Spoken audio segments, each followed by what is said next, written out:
आज एक व्यापारी का लड़का नौकरी में जाता है तो 50 लोगों की नौकरी छीनता है, जो वो 50 लोगों को एम्प्लॉय कर सकता है। तो अपना बिजनेस, अपना कारोबार चालू करो। गुजराती में बोलते हैं ना, धंधा जो है ना वो गुजराती आदमी के अंदर एम्बेडेड होता है। सर इसके पीछे की कोर फिलॉसफी क्या है? डीएनए में होता है। अगर यूपी और बिहार में जाएंगे तो वो पॉलिटिक्स डिस्कस करते हुए पाएंगे, लेकिन गुजरात में आप कहीं भी पान के गल्ले पे भी चले जाएंगे तो धंधे में क्या क्या नया धंधा है, किसमें अपॉर्चुनिटी है, वही बात लोग करते हैं। आपके थॉट्स क्या हैं about the future of transport and logistic business in India? पूरी इंडस्ट्री सोने की खदान पे बैठी है, मतलब इतना पोटेंशियल है इसमें। Sir but what is the mindset shift that separates those people जो एक नॉर्मल बिजनेस बिल्ड करते हैं, एक एवरेज बिजनेस बिल्ड करते हैं, और वो लोग जो कुछ लाइफ में एक्स्ट्रॉर्डिनरी करते हैं? एक्स्ट्रा ऑर्डिनरी अगर आपको करना है तो आप सही मानों में लीडर बनने की कोशिश करो, बॉस बनने की कोशिश नहीं करो। तो how to build good leadership quality? दो चीज इसमें अहमियत रखती है, एक ट्रांसपेरेंसी और दूसरा what is the right way to build the right team? सही टीम अगर बिल्ड करना है तो लोगों को। सर आपको क्या लगता है कि आज के समय में ईज ऑफ बिजनेस हुआ है पहले के समय से देखा जाए तो? पहले के समय के मुकाबले हाँ और ना दोनों, लेकिन हाँ ज्यादा है। बट ना क्यों बोला फिर आपने, अगर हाँ ज्यादा है तो? जो ब्यूरोक्रेट्स के माइंडसेट है वो, उसमें बड़ा बदलाव नहीं है। इतने वर्षों की जो ट्रेडिशन है उसके दायरे से बाहर नहीं निकलना चाहते। क्या आपको लगता है कि स्पिरिचुअलिटी एक एंटरप्रेन्योर को ग्रो और सक्सीड करने में मदद करती है?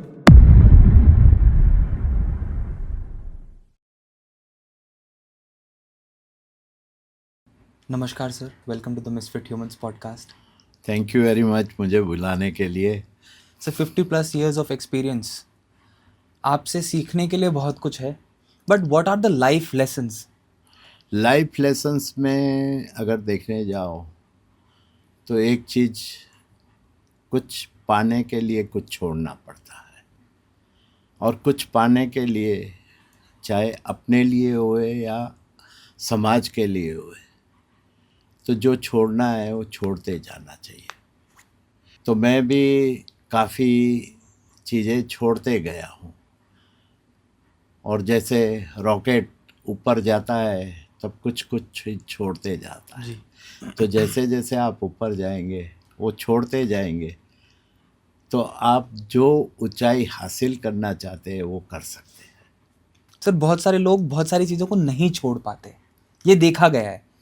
उनके लिए आप क्या कहना चाहोगे? उनके लिए क्या है कि एक दृढ़ संकल्प की आवश्यकता है। जी। और देखिए, 7 अरब लोगों की आबादी है पूरे विश्व में, और ईश्वर एक है ये तो सब मानते हैं। जी। चाहे उसको नाम दो अल्लाह, ईश्वर, महावीर, बौद्ध, या जो भी भगवान का नाम आप लेंगे, जी। लेकिन सब एक ही है, क्योंकि उनके बनाए किसी भी धर्म में आप गहराई में जाएंगे तो उनके बेसिक प्रिंसिपल देखेंगे, सबका इंटरप्रिटेशन करेंगे तो एक का एक ही होता है। तो इंसान का फर्ज है, देखो जानवर जानवर रहता है, उसको कभी ये नहीं कहे कि जानवर बनो, लेकिन इंसान को क्यों कहा जाता है कि इंसान बनो। तो इंसान बन के नॉर्मल लाइफ, नॉर्मल रूटीन में करते जाओ, और जैसे धर्म में बताया गया है वो धर्म के हिसाब से आप चलते रहो तो ऊंच नीच आती है। आप हार्ट बीट भी देखेंगे, ऊपर नीचे जाते देखते हैं, हम देखते हैं लेकिन समझ नहीं पाते, जो डॉक्टर ही समझ सकता है।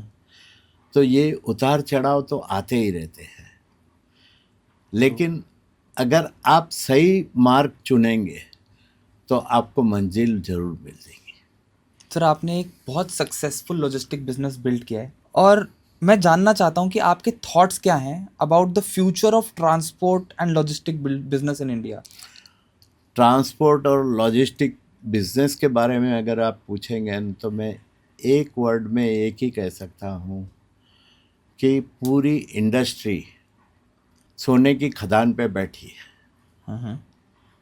मतलब इतना पोटेंशियल है इसमें, जो डोमेस्टिक बिजनेस में, लेकिन आपको उसको खोजना पड़ता है। जैसे खदान में आप सोना खोदते हैं, जैसे नीचे जाएंगे आपको मिलेगा, लेकिन उसकी परख होनी चाहिए आपको बस। तो वो परखना जब भी सीख जाएंगे तब रास्ता आपे आप मिल जाएगा आपको। सर, गुजरातियों को जब हम देखते हैं ना, गुजराती लोगों को, तो कहीं ना कहीं धंधा, गुजराती में बोलते हैं ना, धंधा जो है ना, वो गुजराती आदमी के अंदर एम्बेडेड होता है। डीएनए में होता है। सर, इसके पीछे की कोर फिलॉसफी क्या है? कोर फिलोसॉफी जमीन का प्रताप कहो या धर्म का प्रताप कहो, तो धर्म में हम लोग जैन हैं, जी। तो जैनिज़्म में ये सब चीज़ जो आज मॉडर्न मैनेजमेंट की थियरीज में है, वो सालों पहले हमारे जो ग्रंथ है 32 आगमम कहते हैं, जी। उसी में सब में सबका पूरा है। और हिंदू धर्म की बात करें तो गीता को आप दिन से पढ़ोगे और उसको समझने की कोशिश करोगे तो हर एक प्रश्न का उत्तर भी वहीं दिया हुआ है। तो मैं ये समझता हूँ कि धर्म है वो सब कुछ हमको देता है, समझने की समझदारी अपने को डेवलप करनी है बस। नहीं, बट सर, जैसे गुजराती हाउस होल्ड्स में कहा जाता है कि बचपन से ही धंधा बच्चे के माइंड, बॉडी और सोल के अंदर घुसा दिया जाता है। देखिए, मैं एक उदाहरण दूंगा आपको जी। कि आप कहीं भी जाएंगे, अगर यूपी और बिहार में जाएंगे तो वो पॉलिटिक्स डिस्कस करते पाएंगे, लेकिन गुजरात में आप कहीं भी पान के गल्ले पे भी चले जाएंगे तो धंधे में क्या क्या नया धंधा है, किसमें अपॉर्चुनिटी है, वही बात लोग करते हैं। और यही सुनते सुनते परवरिश में लोग बड़े होते हैं, छोटे से बच्चे से छोटे से। तो वो धंधा धंधा धंधा वही सब है कि यहाँ अपॉर्चुनिटी है, यहाँ क्या है। मैं तो हर एक चैलेंज में भी अपॉर्चुनिटी ढूंढता हूँ। वाह। तो चैलेंज को चैलेंज ना समझते ये अपॉर्चुनिटी मिली है कि लोगों को ये कठिन लग रहा है, यहाँ अपने को अपॉर्चुनिटी है। तो ये मेरा पहले से सिद्धांत रहा है कि हर एक चैलेंज में से अपॉर्चुनिटी क्या है वो खोजने की कोशिश करनी। आपके तजुर्बे में, आपके हिसाब से प्रैक्टिकल नॉलेज को अगर हम एकेडमिकल नॉलेज से कंपेयर करें तो दोनों में से कौन सी नॉलेज ओवर पावर करती है? एक्चुअली प्रैक्टिकल, वो बोलता है ना, हमारे में गुजराती में बोलते हैं भणतर वो पढ़ाई, और गणतर वो जो आप बता रहे हैं वही बात है कि गणतर आपके पास होगा तो पढ़ाई आपने की या नहीं की है वो सेकेंडरी हो जाती है। तो जो सीखते हैं लोग, चैलेंजेस आती है और चैलेंजेस में जो सीखने मिलता है वो किसी भी स्कूल या कॉलेज में या एकेडमी में आपको सीखने नहीं मिलती है।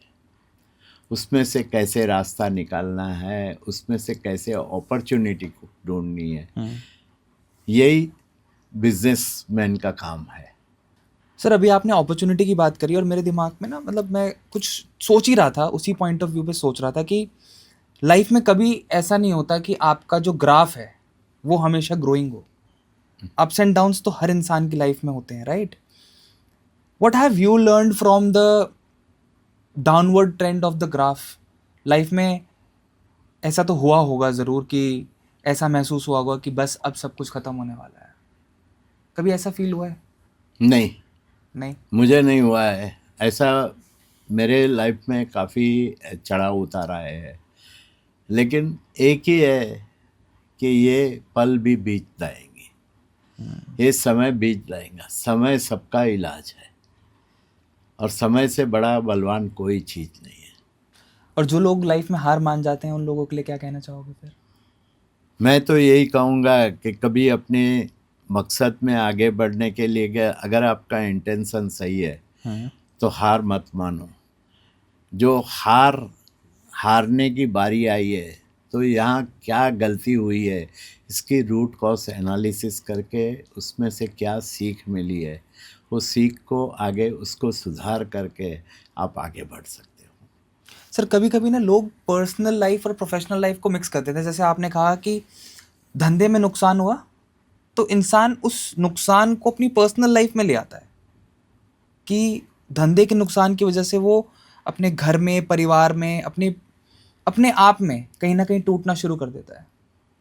आपके हिसाब से एक इंसान कैसे कॉन्फिडेंट फील कर सकता है अपनी पर्सनल लाइफ में अगर उसको धंधे में नुकसान हो रहा है तो? यदि धंधा है, धंधे की बात धंधे तक सीमित रख के घर पे आने से पहले वो धंधा धंधे की जगह पे छोड़ के आना चाहिए।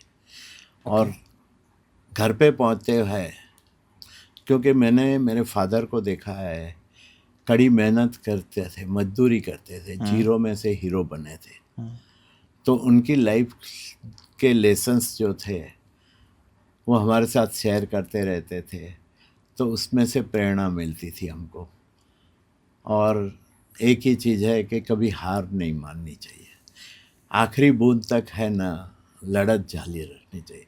और मेरी, आप एस्ट्रोलॉजी भी थोड़ी जानते हैं, तो ये कहता हूँ कि मेरी राशि जो है मेष राशि है और कर्क लग्न है। तो कर्क लगने वाले को ये चीज़ बाय बर्थ मिल जाती है। और मंगल हमारा मालिक है, तो मंगल क्या है, सेनापति है। और वो बोलता है कि लड़ाई जारी रखनी चाहिए आखिरी बूंद तक। सर एस्ट्रोलॉजी का कितना इंपॉर्टेंट रोल है एक आदमी की सक्सेस में? एस्ट्रोलॉजी का, मैं जहाँ तक मेरी लाइफ की बात करो तो गाइडेंस एक गाइडिंग फैक्टर्स है। तो एस्ट्रोलॉजी में जब भी लगता है कि ग्रहमान अपने फेवरेबल नहीं है, तभी शांत रहना चाहिए, कुछ रिस्क नहीं लेना चाहिए गलत। और रिस्क लेना चाहिए कैलकुलेटिव रिस्क, और छोटे छोटे रिस्क लेना चाहिए। बड़ा रिस्क उस टाइम नहीं लेना चाहिए जब भी आपके ग्रहमान खराब है। और ग्रहमान जब भी फेवरेबल है तब आप बड़े रिस्क ले सकते हो। सो इट्स ट्रू कि billionaires don't believe in astrology but billionaires they do believe in astrology. Billionaire की तो मैं बात नहीं कर समझ सकता, लेकिन जहाँ तक मेरी लाइफ का सवाल है, मैंने ये सिद्धांत अपनाया है और मैं इसको मानता भी हूँ। तो और मानने के बाद क्या है कि मंजिल पे पहुँचने में कठिनाई आती है, लेकिन रास्ता भी मिल जाता है। और सर जो लोग अंधविश्वास में पड़ जाते हैं उनके बारे में क्या कहना चाहेंगे? अंधविश्वास में बिल्कुल मैं नहीं पढ़ता हूँ। मैं प्रैक्टिकली लॉजिकली सोचता हूँ, क्योंकि पढ़ाई से ज़्यादा जो गणितर है हम वो किया हुआ है। तो सब लाइफ देखी है, लोगों की लाइफ की स्टडी की है। मेरा स्कूल टाइम से एक प्रिय सब्जेक्ट था ह्यूमन साइकोलॉजी। तो उसके आधार पे जो भी एक्सपेरिमेंट मैंने किए है उसमें मुझे तो सफलता ही मिली है। कभी रिस्क फैक्टर भी दिखता है, लेकिन उसके कैलकुलेट करके हम आगे बढ़ते हैं तो रिस्क नहीं रहता है, अपॉर्चुनिटी बन जाती है। सर आपके हिसाब से, आपके तजुर्बे के हिसाब से मैं जानना चाहता हूँ कि अगर एक इंसान एक टफ सिचुएशन में है लाइफ में, क्या उसको शांत रह के उस सिचुएशन को हैंडल करना चाहिए या उसको अपनी भड़ास या अपनी मन की बात बाहर निकाल देनी चाहिए सो दैट उसको पीस मिले? नहीं, आपको कभी तकलीफ आती है, ऐसी सिचुएशन आती है, तो आप ज़्यादा से ज़्यादा जो अपने हैं उनके साथ शेयर करेंगे तो कहीं ना कहीं किसी के जरिए आपको रास्ता मिल जाता है। और मेरी लाइफ में ये बहुत सारे मर्तबा हुआ है, ये मैंने अनुभव किया है। ज़्यादा में ज़्यादा लोग शेयर करना बंद करते हैं। जब भी बुरी सिचुएशन आती है तो कतराते हैं, डरते हैं। तो ये डर निकालना चाहिए, क्योंकि आप जितने लोगों से ज़्यादा शेयर करेंगे, हो सकता है उसमें 4 लोग ऐसे हैं जो आपकी मदद में आ जाए उस सिचुएशन से आपको बाहर निकालने के लिए। तो ये होता है। बात करो, अपने लोगों से बात करो, कहीं ना कहीं रास्ता निकले। कहीं ना कहीं बात, कभी टीम से बात करो कभी हमारे पास इसका हल नहीं होता है, लेकिन टीम का छोटा आदमी आपको इसका सॉल्यूशन दे सकता है। उदाहरण के तौर पे एक कार बनाई गई थी, बहुत ही बढ़िया किस्म की कार बनाई गई थी, जी और जब भी वो बाहर निकालने गए तो दरवाजे से बाहर निकलने की गुंजाइश नहीं थी। ओके तो वो सोच रहे थे बड़े बड़े लोग हम्म कि क्या करना चाहिए यार, ये हमारे से गलती हुई, इसमें साइज़ में हमने गलती की, ये की है। तो ये बात कर रहे थे, वहाँ ड्राइवर एक बैठा था। ड्राइवर ने बोला सर कुछ नहीं, इसमें हवा है ना, कम कर देंगे, 1 इंच का फ़र्क है ना, वो हवा कम करके थोड़े से आगे निकाल देंगे और हवा भर लेंगे तो कार निकल जाएंगी। तो इस तरह से छोटे आदमी भी इसकी अहमियत रहती है। वाह। और हम क्या है कि हमने as a challenge innovative idea के हिसाब से 1986 में हमारी कंपनी का एक सम्मेलन किया था 5 स्टार होटल में, जब हमारे इंडस्ट्री के लोग बोलते थे ये पागल हो गया है कि 5 स्टार में प्यून तक को बुला रहा है। पूरे दिन की सेशन थी जी और उसमें सबको छूट थी कि अपने सजेशन देने के।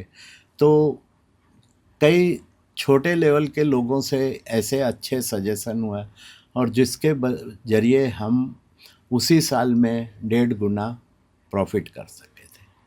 सर लाइफ में सबसे ज़रूरी क्या है जब एक इंसान एक डिसीजन ले रहा होता है, चाहे वो पर्सनल हो या वो बिजनेस में हो? पर्सनल बिजनेस है वो फैमिली के साथ बैठ के लेना चाहिए, और बिजनेस का है तो अपनी टीम के साथ में डिस्कस करके लेना चाहिए।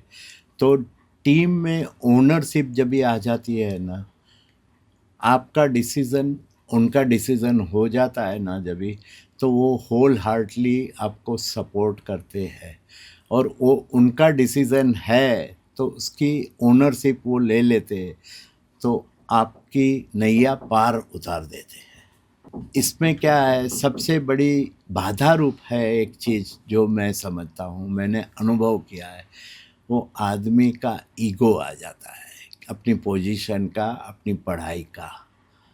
लेकिन पढ़ाई से मैं बोलता हूँ ना कि जिसको प्रैक्टिकल नॉलेज है वो उसमें से आपको रास्ता दिखा सकते हैं। Sir but what is the mindset shift that separates those people जो एक नॉर्मल बिजनेस बिल्ड करते हैं, एक एवरेज बिजनेस बिल्ड करते हैं, और वो लोग जो कुछ लाइफ में एक्स्ट्रॉर्डिनरी करते हैं? एक्स्ट्रा ऑर्डिनरी अगर आपको करना है तो आप सही मानों में लीडर बनने की कोशिश करो, बॉस बनने की कोशिश नहीं करो। बॉस होता है वो बोलता है कि मैं कहूँगा, वो आखिरी वर्ड है। और लीडर होता है वो सबकी राय लेके उसके साझेदारी में आगे बढ़ता है, तो सक्सेस वहाँ से आती है। Sir how to build good leadership quality? Leadership quality में आपको बिल्ड करनी है तो पहले तो है ना, 2 चीज़ इसमें अहमियत रखती है, एक ट्रांसपेरेंसी और दूसरा ट्रस्ट। लोगों पे आप जितना ज़्यादा विश्वास रखेंगे, लोग उतने ही कमिटमेंट के साथ आपके साथ काम कर सकते हैं। बट सर कहा तो ये भी जाता है ना कि ज़्यादा विश्वास करने पे कभी कभी विश्वासघात भी हो जाता है। लेकिन बहुत रेयर केस में होता है, 10 चीज़ आप करेंगे उसमें एक आध में ऐसा हो सकता है, लेकिन 9 चीज़ का फ़ायदा अगर आप सब, वो बोलते हैं ना, सब 360 डिग्री आप मुआयना करके करने जाएंगे तो आप कर नहीं पाते, कभी भी कर नहीं पाते हैं। क्योंकि आपके दिमाग से जो बात है वो मतलब आगे बढ़ानी है, तो उसमें जो साथ में लोग जुड़े हुए हैं उनको साथ लेके ही जाना चाहिए। सर 50 और दूसरी बात ये है कि लीडर वही होता है जो अपने आप जब भी ज़रूरत पड़े तो रामायण का मॉडल अपनावे। राम जैसे फ्लोर फ्रंट पे रह के लड़ाई लड़ते थे, और कुछ सेटल हो जाने के बाद महाभारत का सेटल मॉडल अच्छा है, जिसमें आपकी भीम की भी ज़रूरत है, अर्जुन की भी ज़रूरत है, नकुल सहदेव की और सबसे ज़्यादा अहमियत रखता है युधिष्ठिर का व्यू पॉइंट। तो आप एक श्री कृष्ण की तरह मेंटर की तरह जाएंगे, आपके लोग जब भी ऊंचे उठेंगे तो आपके ऑर्गेनाइजेशन को ऊंचा उठाएंगे। So 50 plus years of experience, how would you describe your leadership style?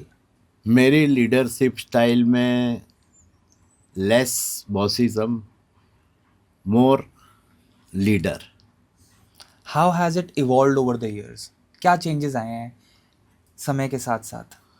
समय के साथ साथ देखिए, आदमी को है ना रिलेवेंट रहना चाहिए, स्टेइंग रिलेवेंट। Wow.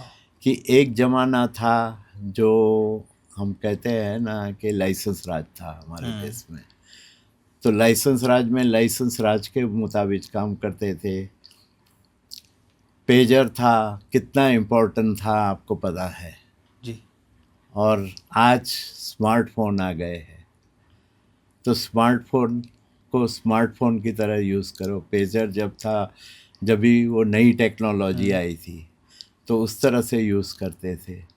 मतलब जो साधन है, संसाधन है, टेक्नोलॉजी की बदौलत आपको भेंट में मिली है कुदरत से, तो उसका पूरी तरह उपयोग करना सीखो। उम्र सिर्फ नंबर्स है, बाकी नया नया सीखते जाओ और उसको अपनी लाइफ में, अपने लोगों की लाइफ में शेयर करो, एडॉप्ट करो, तो आपको कोई भी कठिन से कठिन रास्ते पे भी मंजिल तक पहुंचने में दूरी नहीं लगती। सर, क्या आपका फ़ोन आपका बेस्ट फ्रेंड है आज की डेट में? आपने कहा टेक्नोलॉजी के साथ आगे बढ़ता है इंसान। इसका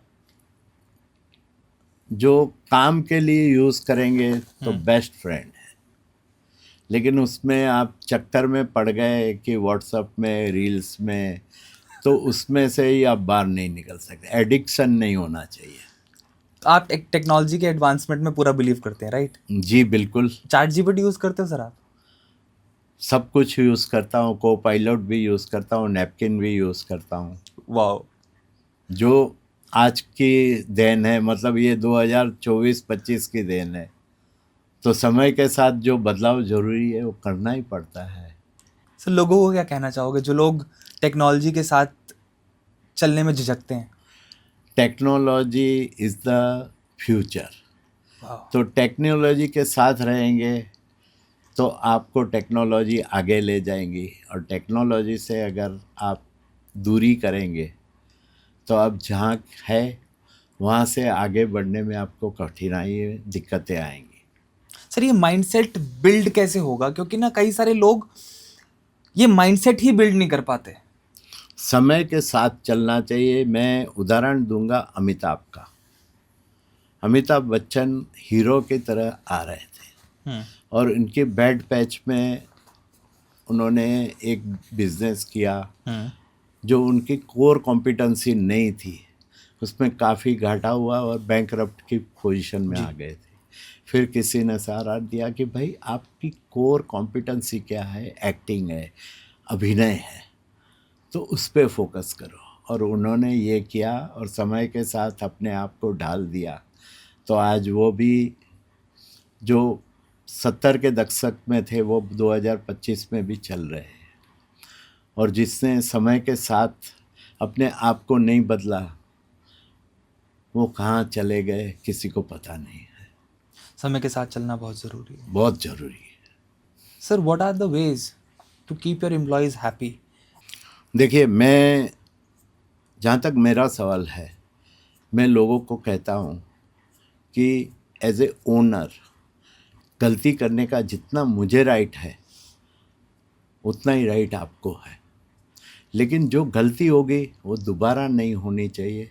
और ये गलती से क्या सीख मिली है तो वो करेक्शन करते जाओ। एक गलती रिपीट नहीं होनी चाहिए। बस उसमें से सीख लेनी है, रूट कॉज एनालिसिस करनी है कि ये हुआ तो क्यों हुआ, इसकी जड़ तक डीप डाइव करना चाहिए आपको। और डीप डाइव करना स्टार्ट करेंगे आपको काफ़ी चीज़ें मिलती है। सर कई लोग ना जानते हुए भी बार बार एक गलती रिपीट करते हैं, उन लोगों के लिए क्या कहना चाहोगे? How can they build that focus? गलतियाँ, देखो, इंसान है ना, उसकी गलती होने वाली है, राइट। लेकिन एक गलती है दोबारा करना वो जुर्म है। उसको बार बार होने नहीं देना चाहिए, और होता है तो कॉशन होके वो गलती नहीं हो, उसके लिए जो स्टेप है, ज़रूरी स्टेप है, वो लेने चाहिए। एंड दैट इज़ मतलब यही कि जो गलतियां हैं उसमें सीख लेके गलती क्यों हुई, कैसे हुई, और वो दोबारा नहीं हो, उसके लिए क्या गैप जो है, गैप एनालिसिस करके गैप फिल करने हैं। राइट। सर क्या वर्क लाइफ बैलेंस में विश्वास रखते हो? बिल्कुल। हम्म। मैं तो अपने, मतलब मेरे साथ जो काम करते हैं, मेरे अंडर काम करते हैं, उनको कहता हूँ कि देखो, आपका कमिटमेंट लेवल कितना भी चाहे अच्छा होए, लेकिन आपको फैमिली के लिए साल में ऐसे मौके आते 12 या 15 टाइम, उस टाइम सब छोड़ के पहले फैमिली को एड्रेस करना चाहिए, फैमिली की मैटर को एड्रेस करना चाहिए। उनकी इवेंट हुए या कुछ भी हुए तो वो अटेंड करना ले, वो कोई तकलीफ़ में है तो उसकी मदद करनी चाहिए। नहीं but sir, what about high pressure business environment जहाँ पे काम की इम्पोर्टेंस बहुत ज़्यादा है? आपने कहा कि गलती नहीं होनी चाहिए, गलती रिपीट नहीं होनी चाहिए, ठीक है, आपने कहा गलती हो सकती है बट गलती रिपीट नहीं होनी चाहिए, तो देर इज़ हाई प्रेशर, और ऐसे हाई प्रेशर एनवायरनमेंट में वर्क लाइफ बैलेंस करना कहीं ना कहीं थोड़ा डिफिकल्ट हो जाता है, वो कैसे मैनेज करते हैं? नहीं, हाँ, देखिए, एक बात है कि घर की बात घर तक रहना चाहिए और धंधे की बात धंधे तक रहना चाहिए। ठीक है। और वर्क बैलेंस में क्या है कि प्रेशर में काम करेगा तो वहाँ गलतियाँ ज़्यादा होती है, तो प्रेशर बिल्टी नहीं होने देना चाहिए। ओके। अचीव करना है, हंसते हंसते करना है, और रिलैक्सेशन से करना है। जब भी आप हड़बड़ाहटी में कुछ काम करते हैं तो वहाँ गलतियाँ होती हैं, लेकिन कूल माइंड से करेंगे, मेंटल बैलेंस होके करते हैं तो गलतियों की अवकाश कम हो जाता है। कैलकुलेशन करना चाहिए, रिस्क लेना चाहिए, क्योंकि बिजनेसमैन, एंटरप्रेन्योरशिप मतलब रिस्क एंड रिवॉर्ड। आप रिस्क लेंगे तो रिवॉर्ड मिलेगा, एक आध रिस्क गलत भी हो जाए तो कोई पार टूटने वाला नहीं है आपके ऊपर। Sir if someone wants to build a business, क्या कोर प्रिंसिपल्स उसको ध्यान रखने चाहिए? कोर प्रिंसिपल्स के हिसाब से देखने जाओ तो गाइडिंग प्रिंसिपल बनाने चाहिए जब भी आप बिजनेस में आते हो तभी।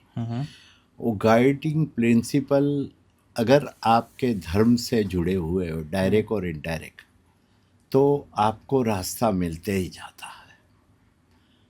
ये हमने अपनी लाइफ में दिया। कोई भी धर्म के सिद्धांत देखेंगे और इसके इंटरप्रिटेशन आप करेंगे तो सब एक ही निकलेंगे आपको। तो हमने, मेरे पिताजी ने गाइडिंग प्रिंसिपल के जैनिज़्म के सिद्धांत को अपनाया था, तो कई ऐसी अपॉर्चुनिटियाँ आई, लेकिन सिद्धांत से हटके करना था तो हम नहीं किया, जाने दिया। तो आज हमारी कंपनी 66 ईयर कंप्लीट करके 67th में रन हो रही है, और कई लोग ऐसे हैं कि प्रिंसिपल को छोड़ के शॉर्टकट लेने गए, शॉर्टकट में आज तक मंजिल पर नहीं पहुंच सके। लॉन्ग टर्म विज़न आपका इसमें काफ़ी इम्पोर्टेंस रखता है कि आपको किस मकाम पे पहुंचना है, आपका इंटरनल गोल, एक्सटर्नल गोल क्या है। So what is the right way to build the right team?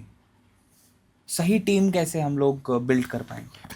सही टीम अगर बिल्ड करना है तो लोगों को, फ्रेशर को जितने लेंगे, क्योंकि एक ही बिज़नेस में आप जाएंगे तो हर एक की बिज़नेस करने की स्टाइल अलग होती है, उनकी सोच अलग होती है। तो बाहर से अगर आप एक्सपर्ट लाएंगे उसको आपको कल्चर में पहले कल्चर मैच होना चाहिए और सही एटीट्यूड के लोग आप सिलेक्ट करेंगे तो उसको बिजनेस की निटी-ग्रिटी अगर नहीं है वो सीख जाएगा और आपके हिसाब से आप मोल्ड करेंगे तो लंबे अरसे तक चलेगा आपके साथ। बट सर अगर हम नए एम्प्लॉयज़ को ही हायर करते रहेंगे तो फिर जो पुराने एम्प्लॉयज़ हैं उनका क्या? पुराने एम्प्लॉयज़ जो है उनको उस चीज़ से एक ही सिखाते हैं हम तो कि आप नीचे की टीम बिल्ड जितनी जल्दी से करेंगे उतना आप आगे बढ़ सकेंगे। जब तक आप आपके सीमित रखेंगे तो आपका सबऑर्डिनेट जब तक ग्रो नहीं होगा तो आपको आगे बढ़ने का मौका नहीं मिलेगा। तो आपके मतलब आप पे डिपेंडेंसी अगर ज़्यादा बढ़ाएंगे आप तो हो सकता है कि आपको वहीं का वहीं रहना पड़ेगा और आप नीचे के आदमी को तैयार करेंगे तो जब भी अपॉर्चुनिटी आती है और हमारे कंपनी में प्यून लेवल से शुरुआत की थी वो हमारा चीफ कैशियर है आज। वाह।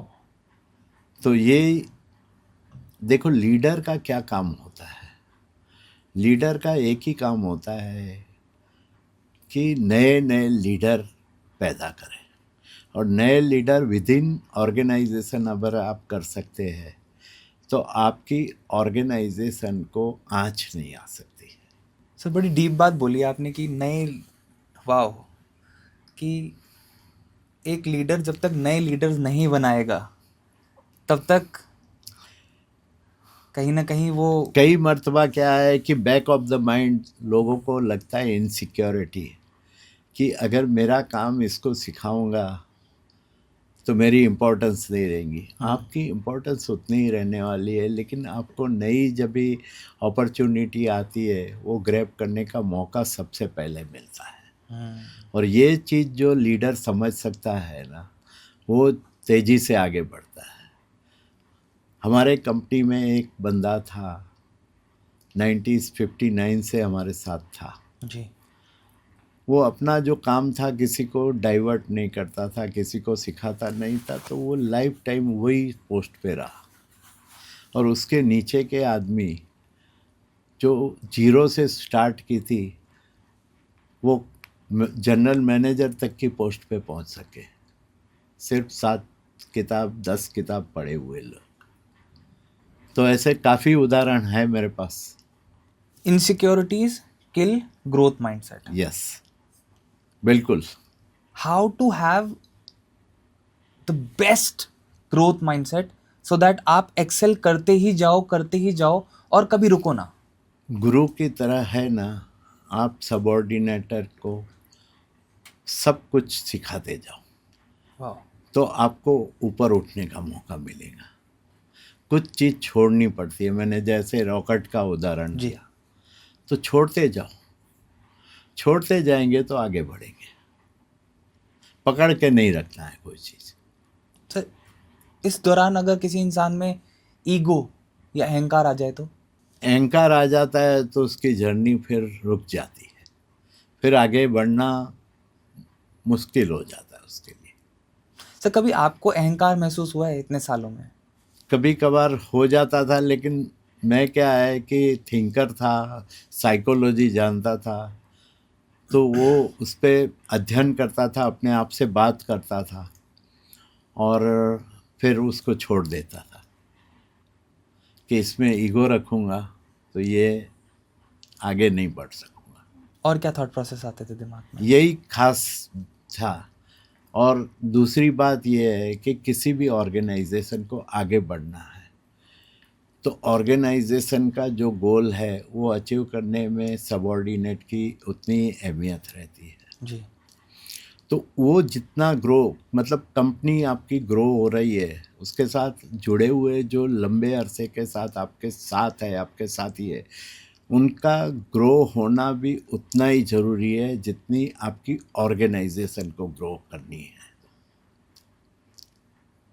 मतलब ये सिक्के की दो पहलू है। सर ये भी देखा गया है समय जैसे जैसे थिंग्स आर इवॉल्विंग, एवोल्यूशन हो रही है, टाइम चेंज हो रहा है, टेक्नोलॉजी बढ़ती जा रही है, कहीं ना कहीं ये भी देखा गया है कि फैमिली ओन्ड बिजनेसेस भी कहीं ना कहीं टूटते जा रहे हैं समय के साथ साथ। बट आपका जो ब्रांड है, आपका जो बिजनेस है, it is run with in the family, yes. Right, and your 3 brothers. तो वो एकता कहाँ से आती है, वो एकजुट होके चलना कहाँ से आता है? एकजुट करने का लिए देखिए, फैमिली बिजनेस में सबसे पहले एक चीज़ है, ईगो छोड़ना चाहिए, ठीक है। और दूसरा त्याग की भावना होनी चाहिए कि मैं आगे बढ़ता हूँ तो मेरे साथ जो भाई है जो है उनको अवगत कराना चाहिए। जो नॉलेज हम बाहर घूम के मिलती है वो सबसे ज़्यादा में ज़्यादा जितना शेयर करोगे तो दुनिया में क्या चल रहा है वो सबसे अवगत कराएंगे। तो क्या बदलाव आ रहा है, बदलाव के साथ कैसे चलना है, ये आप सीख सकते हैं। पर सर, अगर मैंने कहा मुझ में अहंकार नहीं है और मेरे परिवार में मेरे भाई में अहंकार आ जाता है, या मेरे दूसरे भाई में अहंकार आ जाता है, और आपस में अनबन होनी शुरू हो जाती है, ऐसी सिचुएशन के अंदर चीज़ों को एक साथ लेके चलना, बिजनेस को इम्पैक्ट ना हो उसका भी ध्यान रखना, कभी ऐसी सिचुएशन हुई है लाइफ में? ऐसी सिचुएशन आने से पहले हमने 89 में इंटरनल एक एमओयू बनाया था, डूज एंड डोंट्स का, किसको क्या करना है क्या नहीं करना है, किसका रोल एंड रिस्पॉन्सिबिलिटी क्या है। और वो उसको पूरी छूट दी जाती थी, और गलती होती थी तो गलती हुई तो सब बैठ के बात करते थे कि क्या हुआ, क्यों हुआ, और अब दोबारा ना हो इसके लिए क्या करना है। इस पे चर्चा करते थे सुचारू ढंग से, और इस तरह से, और टाइम टाइम 89 का जो कॉन्स्टिट्यूशन हमारा था वो 97 में हमने रिवाइव किया, उसमें बदलाव किए, 2004 में और बदलाव किए, और लेटेस्ट अभी 2023 में हमने और भी उसमें सुधार किए। नई जनरेशन आनी है तो नई जनरेशन को एंट्री कैसी मिलेगी, उसको क्या उसका रोल्स रहेगा, रिस्पॉन्सिबिलिटी कैसे कैसे वो बढ़ती जाएंगी उसकी, ये सब तय कर दिया। अगर फीमेल को किसको आना है तो उसके लिए क्या क्राइटेरिया है, ये सब चीज़ क्रिस्टल क्लियर करती है। तो सबको पता है कि क्या है, क्या होना है, क्या नहीं होना है, क्या नहीं करना है वो सबको मालूम है, क्या करना है सबको मालूम है। प्री डिफाइंड रोल्स हैं सबके। प्री डिफाइंड रोल है। सर, आजकल there are so many startups coming up, right? आपने भी ऑब्जर्व किया होगा कि स्टार्टअप आते हैं, धंधा बनता है, धंधा उठता है, धंधा डूब जाता है। But on the other hand, अगर हम ट्रेडिशनल बिजनेस को देखते हैं तो आज भी वो ट्रेडिशनल बिजनेसेस चल रहे हैं, कॉन्स्टेंटली चल रहे हैं, और कहीं ना कहीं वो ट्रेडिशनल बिजनेस ही नए स्टार्टअप्स को अक्वायर करते हैं। इसके पीछे की क्या फिलॉसफी है, इसके पीछे क्या प्रिंसिपल्स हैं जो आपको लगता है? देखिए, मेरा जहाँ तक सवाल है, स्टार्टअप और प्रिंसिपल धंधे की बात करते हैं ट्रेडिशनल, तो ट्रेडिशनल बिजनेस में भी समय के साथ जो ज़रूरी है बदलाव लाने ज़रूरी है। स्टार्टअप क्या कर रहा है इसका काफ़ी नो हाउ, मतलब टेक, आपको जानकारी होनी चाहिए मार्केट में क्या चल रहा है, और उसके हिसाब से आपको क्या बदलाव करने हैं वो समय से पहले या समय के साथ आप करेंगे तो आपकी जर्नी स्मूथ रहेगी। और वो करने से आप कतराएंगे तो फिर आप रुक जाएंगे। एक उदाहरण के तौर पे कहूँ तो आज आप राजधानी से मुसाफरी कर रहे हैं जी।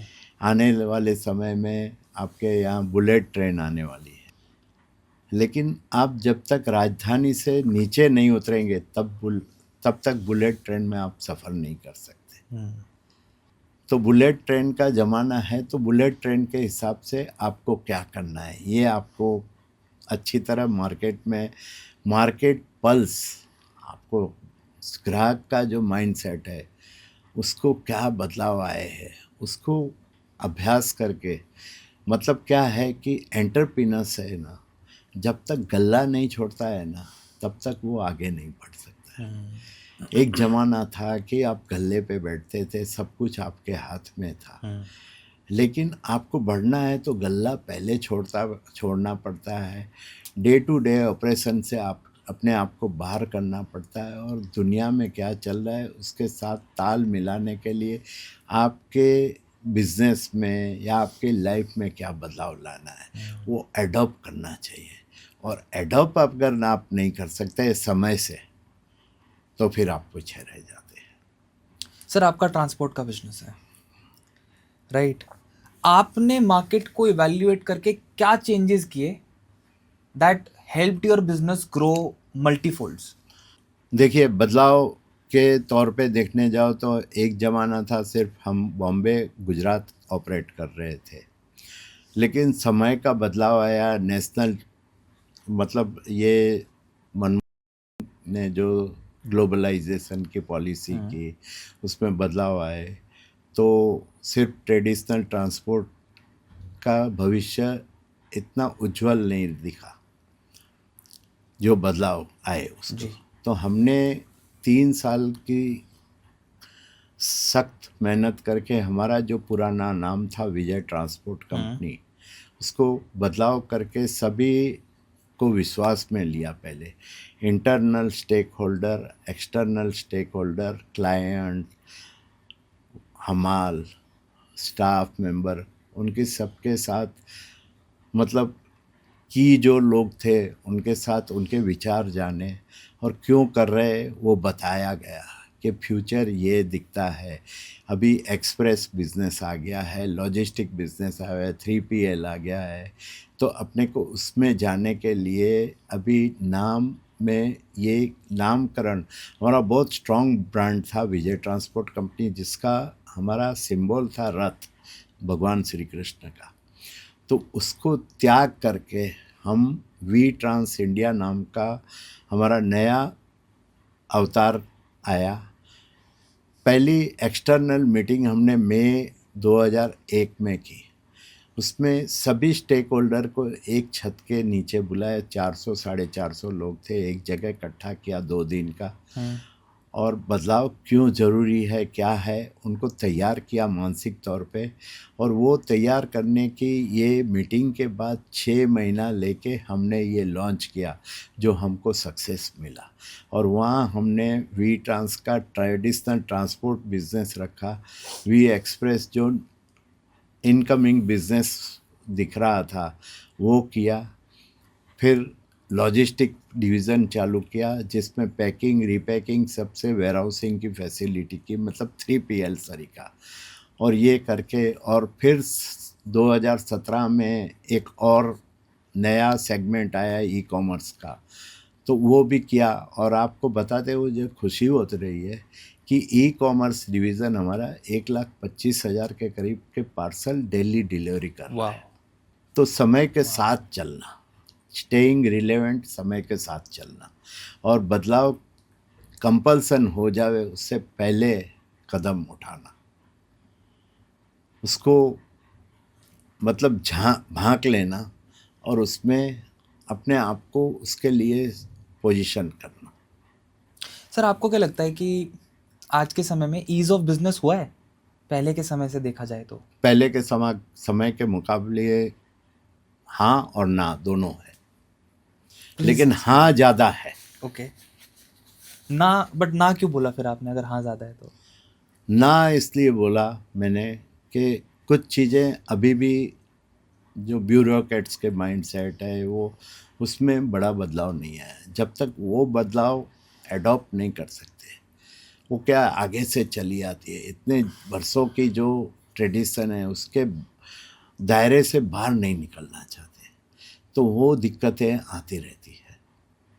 बाकी कंपैरेटिवली देखो तो फाइनेंस की बात करता हूँ, तो एक ज़माना था 2.5% के हिसाब से सूद हमको देना पड़ता था ट्रक फाइनेंस पे, जी। जो 8-9% में आज बैंक देती है।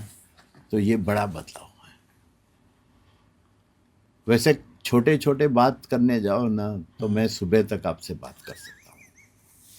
नहीं सर, जब हम छोटे थे ना तो हम सुनते थे कि जो ट्रकिंग का बिजनेस है वो कहीं ना कहीं माफिया बिजनेस की तरह होता है, राइट? और हम और ट्रेडिशनल टाइम्स में जा रहे हैं, हम बात कर रहे हैं 1950s की, जब गुंडागर्दी, लूटपाट, डकैतियाँ, बहुत सारी चीज़ें बहुत राइज में थी, right? And you were dealing with specially the area of Bombay, जहाँ पे स्मगलिंग और इस तरीके के बहुत ज़्यादा काम बहुत राइज में थे। इन सब चीज़ों से कैसे डील किया आपने?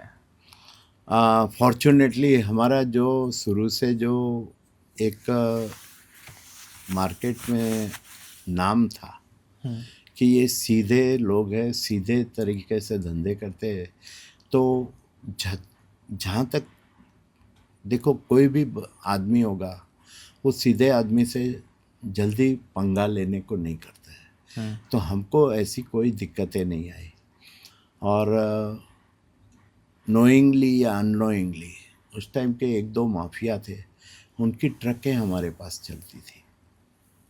ओके। और हमको ये पता नहीं था, उनके भाई भतीजे की ट्रकें थी।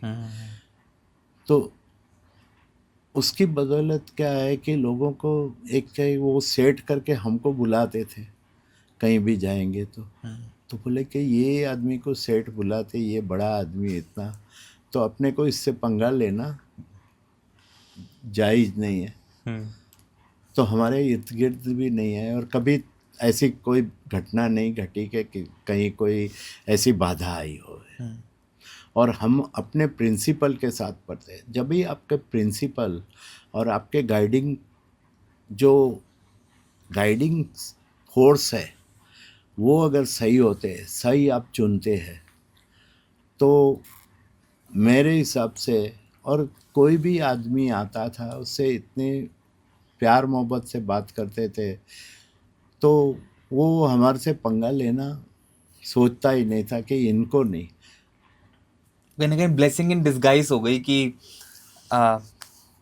वो ट्रकर्स थे जो ऑलरेडी हाँ कहीं ना कहीं इन्वॉल्व थे कई चीज़ों में, और वो आपके साथ जुड़े हुए थे, उनकी रोजी रोटी आपकी वजह से चलती थी। बिल्कुल। तो कहीं और ना कहीं हम वो तो स्टेबलाइज हो गई। जैसे दूसरे मतलब ओनर थे, ट्रक ओनर हमारे साथ जुड़े हुए, उनको जो ट्रीट करते थे वही। और सबसे हम पहले से व्यवहार हमारा इस टाइप का रहा है कि हम लोग सबसे प्यार मोहब्बत से रहते थे, हमारे धर्म के हिसाब से, कि इंसान को इंसान की तरह, कोई अच्छा या बुरा जन्म से नहीं होता है, हालात उसको बनाते हैं। लेकिन हम उतना ही इज्जत देते थे जितना मतलब एक व्यापारी को देता है उतना। Sir, how important are values and ethics in running a successful business? देखिए, लंबे अरसे तक आपको चलाना है तो गाइडिंग प्रिंसिपल में एथिक्स एंड वैल्यू नंबर 1 पे आते हैं। एम्पैथी, मानवीय व्यवहार, ये सब चीज़ें अगर आप रखेंगे तो कोई भी, और क्लियर ऑब्जेक्टिव के साथ जब भी आप बिजनेस करते हैं। ऑब्जेक्टिव क्या है? सबसे पहले स्टार्टअप होवे या छोटा बिजनेस स्टार्ट करो आप, तो पहले आपके ये गाइडिंग प्रिंसिपल के हिसाब से और ऑब्जेक्टिव उसको आप पकड़ के रखो। और how can one build long term relation? मतलब एक बिजनेस कैसे लॉन्ग टर्म रिलेशंस बिल्ड कर सकता है अपने क्लाइंट्स के साथ? क्योंकि जैसे मैं आपके बिजनेस मॉडल को समझने की कोशिश करता हूँ, चीज़ों को देख रहा था, कई सालों से आपके क्लाइंट्स आपके साथ जुड़े हुए हैं, they have that trust. How to build that trust? नहीं, 1959 60s में हमारे जो क्लाइंट थे, आज 3rd जनरेशन आ गई लेकिन हमारे साथ है, राइट। और उसकी वजह है कि एक फैमिली रिलेशन साफ बना हुआ था। उनकी शादियों में हम जाते थे, हमारी शादियों में वो आते थे, उनके सोशल फंक्शन में हम जाते थे, वो आते थे। मतलब ये रिलेशन ऐसे बनते हैं कि आपके यहाँ कोई ऐसा मौका आ जाता है तो उनको बुलाया जाए, उनका यहाँ आ जाता है तो आपकी हाज़िरी उनके लिए इम्पोर्टेंट बन जाती है। तो वो व्यापारी टू व्यापारी या फैमिली सरीखा। और हमारा कंपनी का जो नज़रिया फादर का था वो यही था कि हमारा परिवार है ये। जो भी हमारे उनके यहाँ शादी होती है, ब्याह होता है, मतलब प्यून होता है, या लास्ट में लास्ट नया मुलाजिम आता है उसकी शादी में भी हो सकता है, तो हमारे में से ओनर में से सभी जा सकते हैं, सब जाते हैं। नहीं तो जो भी एक तो जाता है कुटुंब का, जो बड़ा है वो जाता है। मेरे फादर जो थे वो 43 की एज में रिटायरमेंट पार्टली ले ली, बिजनेस से ले ली थी। 27 साल समाज के लिए काम करता है। तो ये जो क्रेडिटेबिलिटी है उसने भी हमको आगे बढ़ने में मदद की। और जो इमेज एक थी ट्रांसपोर्टर्स की, वो बदली करने में मेरी जब ये शादी हुई उससे पूर्व की बात करता हूँ, अच्छे घराने के लोग ट्रांसपोर्टर्स को लड़की नहीं देते थे अपनी। मैंने इसीलिए वो सवाल पूछा कि उस समय ऐसा था कि लोग ट्रांसपोर्टर को माफिया समझते थे। नहीं, माफिया समझते थे, लेकिन हमारा व्यवहार पहले से देखो, गाली गलौज नहीं है, ऊंचे आवाज़ से बात नहीं करते थे किससे, प्रेम से ही बात करते थे। कोई आया मदद लेने तो कौन आदमी है वो नहीं, लेकिन उसको अगर कर सकते हैं तो मदद करती है। या हो सकता है कि कल को कोई वो बड़ा आदमी बन जाता है। तो इस तरह से बिल्ट होते गया। और रिलेशनशिप है, रिलेशंस के कभी हमने पैसों को अहमियत नहीं दी, लेकिन रिलेशन के लिए कभी मतलब लेन देन के मामले में हमने छोड़ दिया। सर कहीं ना कहीं वो डिफ़िकल्टी नहीं फील हुई इस तरीके से बिजनेस करने में? क्योंकि हमारे लिए क्या है कि डिफ़िकल्ट इसलिए नहीं हुई कि ये हमको बचपन से हम देखते आए थे और हमने भी ये अडॉप्ट कर लिया था, तो कोई डिफ़िकल्ट नहीं आई इस तरह से। सर फैमिली का कितना इम्पोर्टेंट रोल है और फ्रेंड्स का कितना इम्पोर्टेंट रोल है एक इंसान की सक्सेस में, उसके करियर में, उसकी बिजनेस में? देखिए, आप कोई भी नया काम करने जाते हो तो ये क्यों करना है, कैसे करना है, वो आप प्लान बना के आपके फैमिली के साथ शेयर करते हो, आपके दोस्तों के साथ, तो उसमें इनपुट्स मिलते। और दूसरा बात कि जब भी आपको कठिनाइयाँ आती है या चैलेंजेस आती है और सबसे शेयर करते हो, तो सब मदद करने के लिए तैयार रहते हैं। और फैमिली को अगर अवगत किया जाता है कि हम इस उद्देश्य से काम कर रहे हैं, इस गोल के लिए काम कर रहे हैं, तो हर हमेशा फैमिली का सपोर्ट मिलता है आपको। और हमारे परिवार में तो फैमिली का सपोर्ट जो था, उस बदौलत हम इस मकाम पे पहुंच सके हैं। सर कितने लोग हैं आपके परिवार में? हमारे परिवार में अगर देखने जाओ तो बहुत बड़ा परिवार है। आज देखने जाओ तो हमारे जो 3,500 लोग हैं हमारे साथ, वाइट कॉलर या ब्लू कॉलर 20 से प्लस है, सबको हम अपना फैमिली समझते हैं। और जो ब्लड रिलेशन का फैमिली है वो भी 52-55 का हो गया है। सर आपने कहा 2023 में आपने पार्टली रिटायरमेंट ले ली। 2022 में मेरी वाइफ 2022 की जब भी बीमारी आई, ऐसी बीमारी आई जो 52 ईयर्स के मतलब 50 ईयर्स के लग्न जीवन में दोनों में से किसी को कोई एक दिन की बीमारी नहीं आई थी। और ऐसा बीमारी आई, सार्कोमा नाम की, सार्कोमा कैंसर। तो वो आम तौर पे 7 से 35 साल में होता है, मेरी वाइफ को 70 ईयर्स में हो। और डॉक्टरों ने मेरी बेटी और बहू से कह दिया था कि ये 3 या 6 महीना इसकी है, इसकी अभी तक दवाई नहीं हुई है। लेकिन हमको बताया नहीं गया, हम इसी की ये इनिशियल स्टेज का निकल जाएंगे, ये माइंडसेट के साथ चले। और जो ज़रूरी था वो नेचुरोपैथी या जो इलाज थे करते गए, तो 1.5 साल हम निकाल सके। लेकिन ऊपर वाले का बुलावा, तो उसका टाइम लिमिट है ना, अपनी सांसें कितनी है वो तय करके आती है। और ईश्वर है ना, हमारा लोगों को अहम आता है कि ये मैंने किया, ये मैंने किया। हम लोग हैं ना, वो ऊपर वाले की यूनिवर्स की है ना कठपुतलियाँ हैं। वो जो रोल देते हैं वो ईमानदारी से आप निभाते जाओ बस, तो आपको हर कठिनाई का मार्ग भी दिखेगा, मिलेगा। Sir I might be asking you a little personal question, but ma'am के जाने के बाद सबसे बड़ा बदलाव क्या था ज़िंदगी में? बदलाव ये आया मेरे लाइफ में कि मैं थोड़ा डिप्रेस हो गया था, और 50 इयर्स की जो जर्नी थी उसमें 5 साल ऐसे निकले फॉर्चुनेटली। 2019 तो पूरा 2019 का साल है, मैंने बिजनेस के अलावा मेरी वाइफ के साथ अधिकतम समय बिताया था। और फिर कोरोना आया, कोरोना में घर पे थे 6 महीने करीब करीब, जी। तो साथ में ही थे। 2021 में भी ऐसी इवेंट पे इवेंट आके गई, तो फिर धंधा ऑटो मोड पे था, लोग पुराने थे, ट्रस्टवर्दी थे, तो चलता ही गया। और भाई भी थे, भाइयों का साथ था, तो भाइयों ने कभी ये जिक्र नहीं किया कि ये आपकी जिम्मेदारी है, उठा ली, सबने बांट ली थी मतलब। तो इस तरह से थोड़ा डिप्रेशन सा फील हुआ।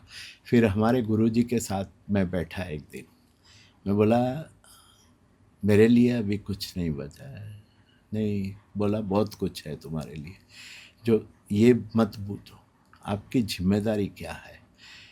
एक आदमी को ऊपर वाले ने बुला लिया, वो उसके नसीब की उतनी सांस लेके आए थे। अभी आपको नए जोश से जो संस्थाओं का आप काम कर रहे थे, समाज का काम कर रहे, आपको काफ़ी समाज को देना है, तो उसमें जुड़ जाओ।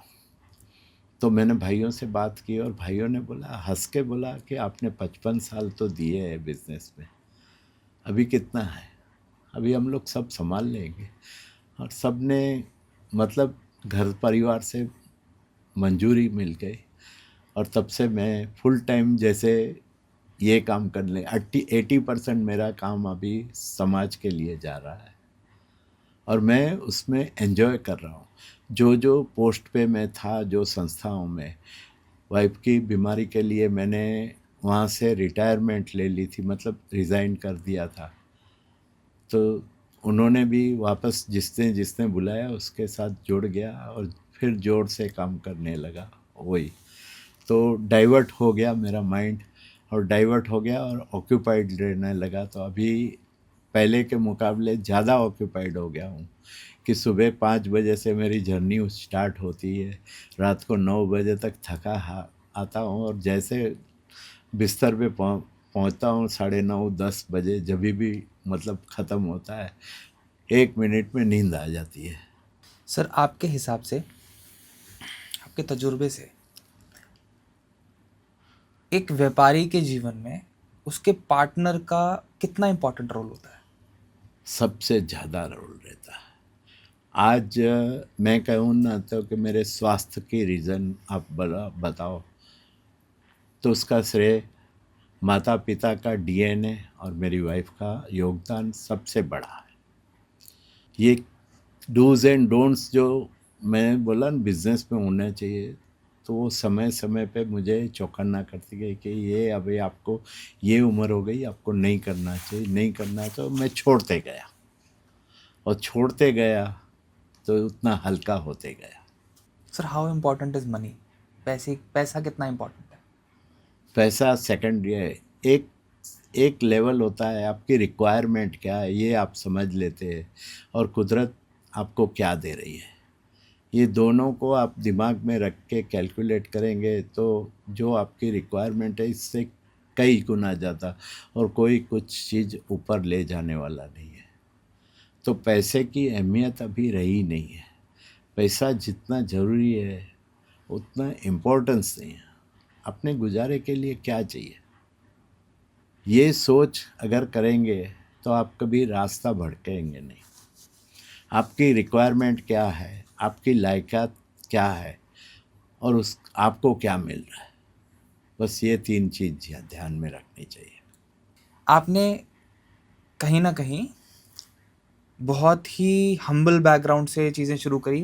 फादर के पास आपके 2 ट्रक्स थे, उन 2 ट्रक से वो बिजनेस स्टार्ट किया जैसा आपने मुझे बताया, और वहाँ से आपने एक एम्पायर बिल्ड होता हुआ देखा है और अपने हाथों से वो एम्पायर बिल्ड किया है, राइट? आज आपकी 75 साल उम्र है। व्हाट इफ आज क्षण से वो ओझल हो जाए, चला जाए, फिर? कोई फर्क नहीं पड़ेगा। अपनी रिक्वायरमेंट क्या है, मिनिमम रिक्वायरमेंट रखी है, सिंपल लिविंग, हाई थिंकिंग। समाज को क्या दे सकते हैं वो देने की कोशिश करते रहते बस। तो कहीं ना कहीं से 2 टाइम की रोटी, 2 वक्त की रोटी तो मिल जाएंगी, और छत तो है ही। छत नहीं भी रही तो छत मिल जाएंगी। ईश्वर जो इच्छा होगी उसके मुताबिक होने वाले। अच्छे कर्म किए हैं तो वो अच्छा ही देंगे, ये मैं मानता हूँ। तो कर्म जो है अपने, जितने आप अच्छे हो सकते हैं उतने करते रहो। आगे का आपके पूर्व जन्म के कर्म हो गए और कभी ऐसा फेस आ गया तो भी उससे मायूस नहीं होना है। ईश्वर इच्छा समझ के उसको स्वीकार कर लो। और कोई भी चीज़ बुरी में बुरी चीज़ है, उसको जब भी दिल से आप स्वीकार कर लेते हैं तो आपको दुख नहीं होता है, एडॉप्ट कर लेते हैं। गलतियाँ भी हुई है, जब तक आदमी अपनी गलती स्वीकार नहीं करता है तब तक वो स्वीकार नहीं करता है, तब तक उसको रास्ता नहीं मिलता है। जिस दिन स्वीकार करना सीखेगा तो रास्ता आपे आप मिल जाता है। ऊपर वाला सब देखता है और वो आपकी सोच क्या है, आप जैसा सोचते हैं। क्योंकि 7 अरब लोग हैं दुनिया में, ईश्वर एक है, तो उसने इंसान में एक ऐसी चीज़ डाली है कि उस वो जैसा सोचता है वैसा ही होता है। अभी मैं कभी भी मुझे कोई पूछता है कि हेल्थ कैसी है, आप कैसे हैं, मैं एकदम मज़े में हूँ, स्वस्थ हूँ, फिट हूँ। तो कुदरत मुझे फिट रखने में जो भी है, यूनिवर्स मदद करती है। Law of attraction. यस, इस पे बुक भी है कुछ, मैंने सुना है, जी। मैंने पढ़ा नहीं है। मैं अनुभव से ये सब सीखा हूँ और हमारे साधु संत से समागम भी करता हूँ, तो वहाँ वही बातें सुनने मिलती है। कर्मवाद, पिछले जन्म के अच्छे कर्म हुए। उदाहरण के तौर पे जब भी हमारे भीष्म पितामह बाण शैया पे थे, तभी श्री कृष्ण जी को उन्होंने एक ही क्वेश्चन किया कि प्रभु, मैं पिछले 72 जन्म में जाके आया, मैंने ऐसा कोई काम कही नहीं कि मुझे ये देखना पड़ा है। तो बोला बस और 2-3 जन्म आगे जाते तो आपको जवाब आपे आप मिल जाता है। आप उस टाइम राजा थे और रास्ते में सांप आया, उस सांप को कोई कुचल नहीं दे, इसके लिए आपने हटाने की जगह उसको ऐसे फेंका, अनजाने में आपने कांटे पे फेंक दिया था। तो वो जो फेंका था उसका फल आज भुगतना पड़ता है। तो ये कर्मवाद की थियरी है, मैं बचपन से समझ गया हूँ। तो कर्म अच्छे करेंगे, इस जन्म में नहीं तो अगले जन्म में काम आएंगे। ये जो तू बोएगा वही खाएगा, वो जैसा बोएंगे वैसा खाना मिलेगा। So before we come to an end to today's podcast, वैसे मन नहीं है मेरा, बट आपकी फ्लाइट है तो मुझे आपको मुझे आपको कहना पड़ेगा कि सर फ्लाइट तो मिस नहीं कर सकते। मेरी कल इवेंट भी है एक, सुबह 10 बजे। सर ये फिटनेस का राज क्या, 75 ईयर्स ऑफ एज, कल आपने बताया आप 4 पॉडकास्ट करके आए हो, 5 पॉडकास्ट करके आए हो, आज सुबह आप एक इवेंट अटेंड करके आए हो जहाँ पे आपने फेलिसिटेशन वगैरह सब कुछ मैनेज किया, और उसके बाद आप हमारे पास आए पॉडकास्ट करने के लिए। यहाँ से आप फ्लाइट लोगे, वापस जाओगे, वापस जाने के बाद कल सुबह 10 बजे again yes you will be on. Sir क्या खाते हो? देखिए, कम खाना गम खाना। सुबह 5 बजे से मेरी दिनचर्या चालू होती है, तो पहले 1-1.5 घंटा प्रभु के चरणों में देता हूँ। वाह। तो 6:45-7 बजे जब भी ये इससे हो जाता है संपन्न, उसके बाद गर्म पानी, ग्रीन टी ले लेता हूँ, वॉक पे चला जाता हूँ 15 मिनट, पहले पौने घंटा करता था, अभी एज के हिसाब से मुझे डॉक्टर ने भी सलाह दी है 15-20 मिनट आप टहलने जाओ। ठीक है। टहलने जाता हूँ, वहाँ दोस्त मिलते हैं, उनके साथ 5-10 मिनट 15 मिनट गपशप लगाते हैं, लेटेस्ट क्या हो रहा है सब शेयर करते रहते हैं। उसके बाद घर पे आके पौना घंटा योगासन करता हूँ, और उसके बाद खाने में सुबह का नाश्ता मेरा फ्रूट एंड ड्राई फ्रूट रहते हैं। ओके। और सुबह 10-10:30 बजे तैयार होके जब ये ऑफिस पहुंचता हूँ तो आधी चाय और कुछ मतलब चने या खाखरे या ऐसी कोई चीज़ खा लेता हूँ। लंच में 2 रोटी, बाजरी, ज्वार, गेहूँ, जो भी मतलब वेरिएशन होता है उसके हिसाब, रोटी, सब्जी, सलाद, दही थोड़े रहती है। 3 बजे चाय के साथ एक खाखरा रहता है। शाम को जो है सूर्यास्त पहले खा लेता हूँ, मतलब खाने का नाम का खाना होता है तो है, क्योंकि इंसान जो एवरेज खाता है उसका 25% अगर खाता है तो उसके जीवन निर्वाह के लिए ठीक है। उससे ज़्यादा खाता है, जितना ज़्यादा खाते हैं वो जल्दी बीमार पड़ते हैं। और जैसे चीज़ें छोड़नी है तो छोड़ते गया हूँ। जंक फूड खाई नहीं है, कभी कभार पहले खाता था, अभी बिल्कुल छोड़ दिया है। ब्रेड जैसी चीज़ भी 2 साल से छोड़ दी है, आइसक्रीम 15 साल से छोड़ दी है। तो फिट रखने के लिए मतलब शरीर के लिए कौन नुकसान करता है ये जब से समझ आई है तो उन चीज़ों को छोड़ते गया। प्रिय चीज़ होती है तो भी छोड़ते गए। समोसे तक की आइटम में पिछले 15-20 साल से नहीं खा रहा। वाह। तो वो नुकसान करती है, जो पचने में 2 दिन 2.5 दिन का टाइम लगती है, वैसी चीज़ नहीं खानी है एज के साथ। तो एज बढ़ती है तो खाना जितना आपका सिंपल, या बाप दादा आपके जो दादा परदादा खाते थे उन्हीं चीज़ों को आप खाएंगे तो आपका डीएनए है ना हमेशा आपको साथ देगा। वाह। और कोई नई चीज़ उसकी आई तो पचाने के लिए वो सोच में पड़ता है, उसकी भी एक इंटेलिजेंस है। तो वो अगर समझ के अपना जीवन सेट करेंगे आप। और दूसरा क्या है, पॉजिटिव थिंकिंग ऑफ माइंड, कि ये भी समय गुजर जाएगा, दिस टू शैल पास। रात के बाद सुबह आएंगी। कभी रात शाश्वत नहीं है, हर दिन नया आशाएं, नए सुबह नए विचार के साथ आती है। वाह। तो उसको कैच करते जाओ, यूनिवर्स पे भरोसा करो, यूनिवर्स से थैंक्स बोलो। और एक ही प्रार्थना करता हूँ कि जब तक हाथ पैर चलते हैं मेरे से जो हो सकता है समाज के लिए, सोसाइटी के लिए, देश के लिए, वो करूँगा। और यही चीज़ मुझे फिट रखने में हेल्प करती है। वाह। Get goer attitude, right? Yes, कि रुकना नहीं है, चलते जाना है। चलते जाना है। सर, एक चीज़ ऐसी जो आपको लगती है दैट इज़ जो आज की जनरेशन को ख़राब करती जा रही है, वो क्या है? इरेगुलेटरी ऑफ लाइफ, और दूसरी बात जंक फूड, पैक फूड। जो हमारे देश के लिए जो चीज़ नहीं बनी है उसको लोगों ने अडॉप्ट किया है। उनकी अभी विदेश की आइटमें हैं, उनके आबो हवा के लिए, उनके लिए बनी है।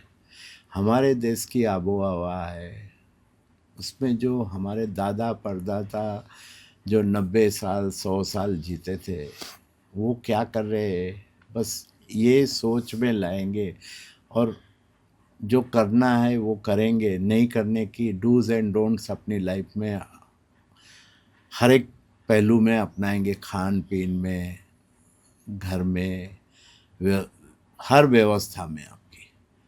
तो आपको लंबे अरसे तक जितनी भी ऊपर वाले ने आयु दी है उतनी आपको बहुत खुशी से बसर कर सकोगे। So what is that one tip that you would like to give to young entrepreneurs जो कि बड़ी सक्सेस अचीव करना चाहते हैं लाइफ में? बड़ी सक्सेस जिसको अचीव करनी है उसको पहले हम अपना ऑब्जेक्टिव, आप किस मुकाम, एक गोल सेट करना है।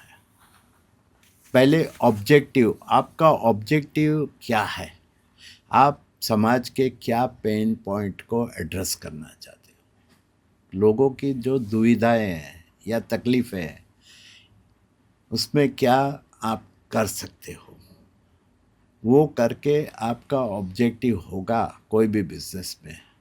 और गाइडिंग प्रिंसिपल आपके धर्म जो है उसकी मार्गदर्शन जो दिया हुआ है वो साथ में लेके आप जाएंगे तो आपको सक्सेस मिलेगी।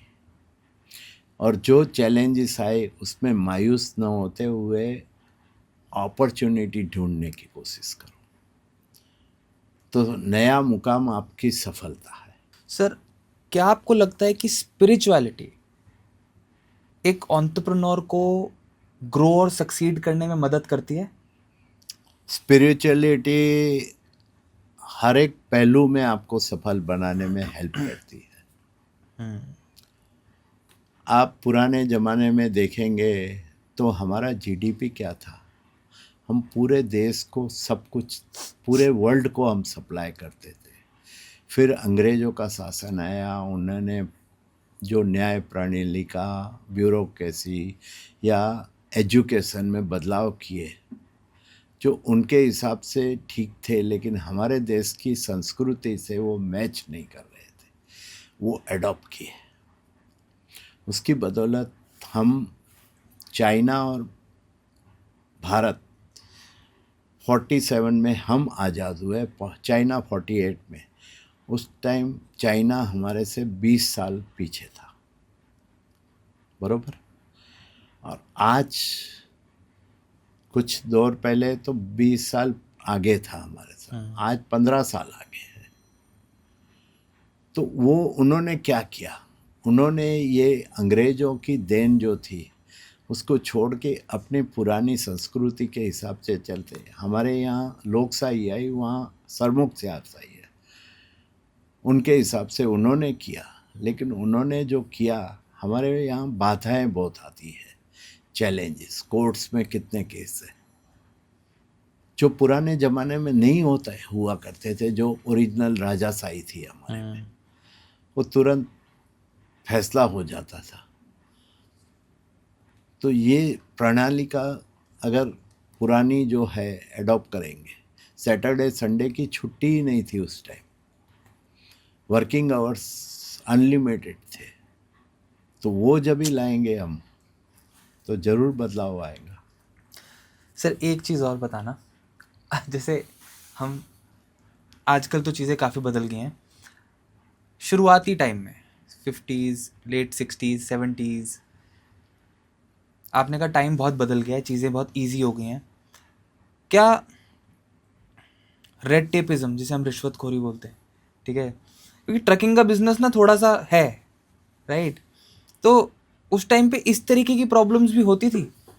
ये चीज़ क्या है कि आज़ादी जब भी मिली ना, हाँ, तब से वो बोलते हैं जियो और जीनो दो वाली जो पॉलिसी अपनाई थी ना हाँ, गवर्नमेंट ने उस हाँ, टाइम की, वो आगे से चली आती है कि आप वजन नहीं रखेंगे, आपकी फाइल नहीं बढ़ेंगी।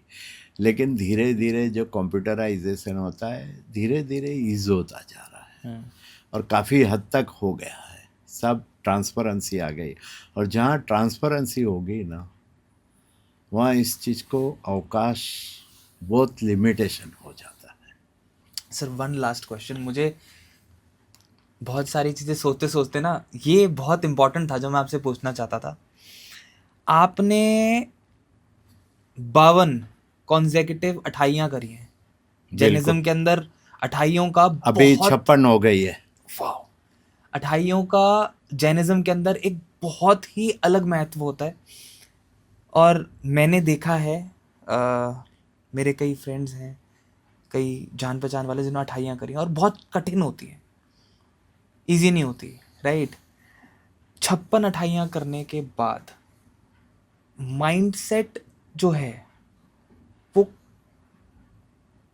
कहाँ से कहाँ ट्रांसफॉर्म हुआ है वो जानना चाहता हूँ, मतलब how have mindset things changed? के एंगल से देखने जाओ तो एक तो दृढ़ निश्चयता आई है, मेंटल पीस जिसको कहते हैं वो मिली है, और दूसरा क्या है कि बिना खाए पिए हम रह सकते हैं ये महसूस हुआ है। और स्वास्थ्य के एंगल से देखो तो ये काफ़ी स्वस्थ रहने में मदद करता है, मेंटल एंड फिज़िकल।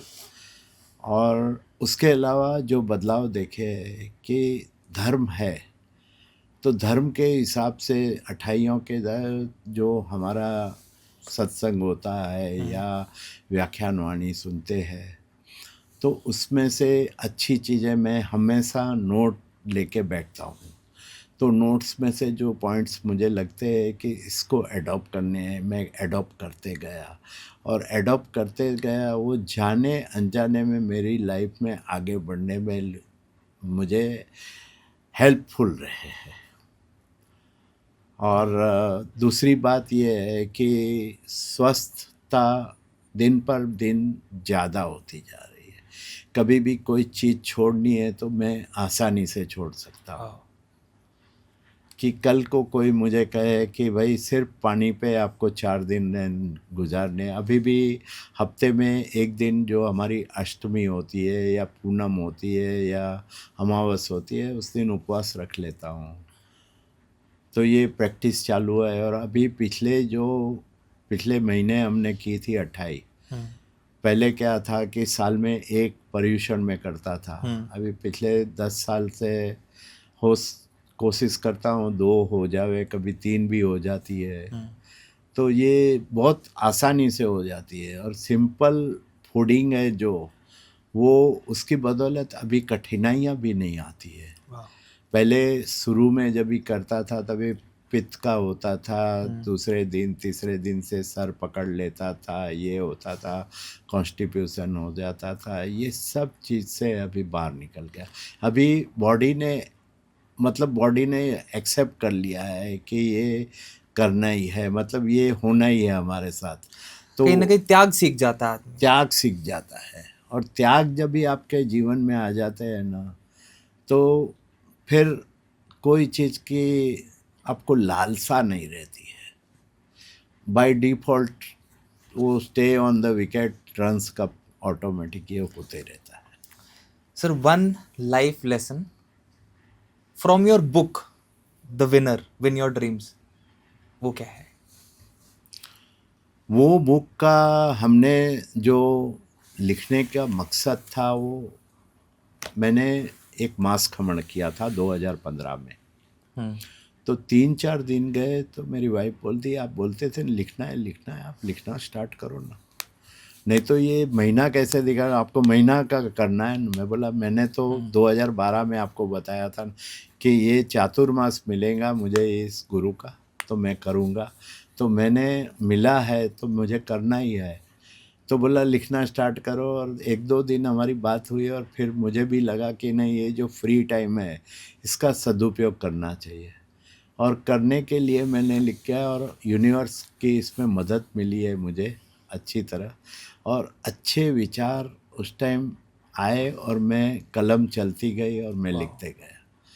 पूरी गुजराती में मैंने लिखी थी, और गुजराती में लिख के मेरी तैयारी हो गई। उसके बाद मैंने ट्रांसलेशन के लिए, एक मेरे दोस्त जो डॉक्टर थे अभी गुजर गए, उन्होंने मदद की, लेकिन उसमें भी कई त्रुटियां थी। जो मेरी पुत्रवधू, मेरी बहू, उसने पूरा जो था उतारा, और उसको बोला जो एक्चुअल जो कंटेंट है गुजराती में वो इफ़ेक्टिव है, लेकिन उतने ही इफ़ेक्टिव यहाँ उन्होंने करने की कोशिश की है। तो क्या है कि आज का जनरेशन गुजराती नहीं जानता है, तो पुराने ज़माने के लोगों को गुजराती वर्ज़न देता हूँ, और जो लोग आपके जैसे जो गुजराती नहीं जानते उनको इंग्लिश वर्ज़न आपके लिए मैं दे सकता हूँ। और इसके पीछे भावना क्या थी कि 2003-4 से हम लोग हमारी एक संस्था है कच्छ कॉर्पोरेट फोरम, जिसको आज 30 साल हो गए। तो उसमें मैं 11 से 14 के दौरान प्रेसिडेंट रहा था। और अभी मेरे एक दोस्त है, उन्होंने टर्म्स रखी थी कि भाई आप अगर प्रोग्राम कमेटी के चेयरमैन बनेंगे तो मैं ये भार ले सकता हूँ। तो मैंने बहुत अच्छे, और शुरू से हम लोग इस पे काम कर रहे थे एसएमई के लिए, कि भाई कॉरपोरेट है, बड़े लोग हैं, वो तो अपना जुगाड़ कर लेते हैं, छोटे को इसकी आवश्यकता नहीं, लेकिन एसएमई का कोई माई बाप नहीं है, तो उसके लिए क्या की जाए बेहतरी।